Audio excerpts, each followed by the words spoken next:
بسم اللہ الرحمن الرحیم۔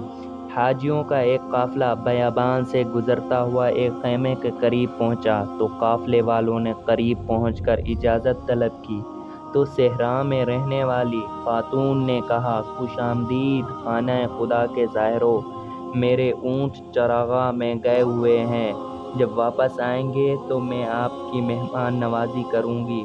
قافلے والے وہاں آرام کرنے لگے تو خاتون باہر نکلی اور اس کے چراغے نے اسے آ کے بتایا کہ اونٹ جب کنویں کے قریب پہنچے تو آپس میں ایک دوسرے کے ساتھ لڑنے لگے۔ ان کو چھڑاتے ہوئے آپ کا بیٹا کنویں میں گر گیا۔ چراغے خودداری دکھاتے ہوئے کہا کہ آپ کو تو معلوم ہے کہ کنواں کتنا گہرا ہے اور اس میں بہت زیادہ مقدار میں پانی موجود ہے، اس میں گرنے کے بعد کسی کے زندہ ہونے کی امید نہیں لگائی جا سکتی۔ تو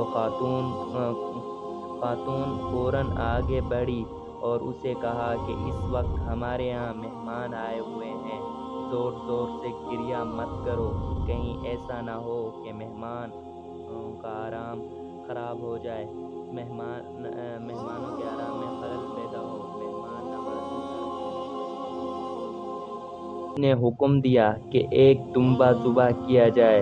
اس کے بعد خاتون جیسے ہی خیمے میں داخل ہوئی کہ مہمانوں نے کہا کہ ایسے موقع پر آپ کو زحمت دے رہے ہیں کہ آپ کے ساتھ اس طرح کا معاملہ پیش آ گیا ہے۔ خاتون نے کہا کہ میں نہیں چاہتی کہ آپ کو اس واقعے کا علم ہو اور آپ لوگوں کو متاثر کروں۔ جب آپ اس چیز کا علم ہو ہی چکا ہے تو مجھے اجازت دیجیے کہ میں 2 رکعت نماز پڑھ لوں۔ حاجیوں نے پوچھا، کیوں؟ خاتون نے کہا، اس لیے کہ قرآن مجید میں ارشاد ہے کہ نماز اور صبر کے ذریعے مدد طلب کرو۔ میں چاہتی ہوں کہ اس مصیبت اور آزمائش میں نماز کے ذریعے ختم کروں۔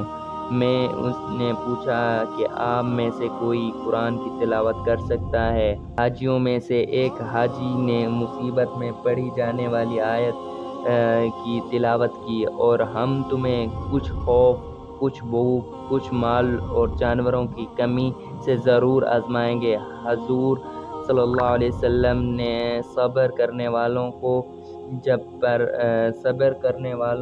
جب ان پر مصیبت آتی ہے وہ کہتے ہیں کہ ہم خدا کے ہی ہیں اور ہم خدا کی طرف لوٹ جانے والے ہیں۔ تو ہمیں بھی چاہیے کہ صبر